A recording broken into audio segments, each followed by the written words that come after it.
Okay, this pin has been stuck here, so I put a really big, this is a huge Kant Twist clamp, and I can't twist, so let's see if I can get this pin out.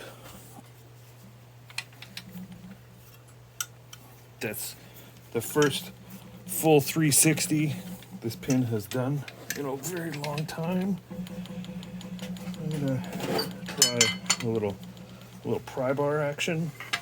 See, the pry bar just lifts the Kant Twist, like it's just twisting.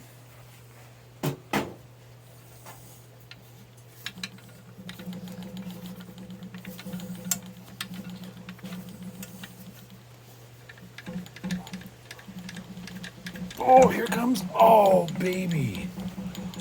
Look at that. Greasy. Thank you, Kant Twist. You did help quite a bit. Let's see if I can get this out now.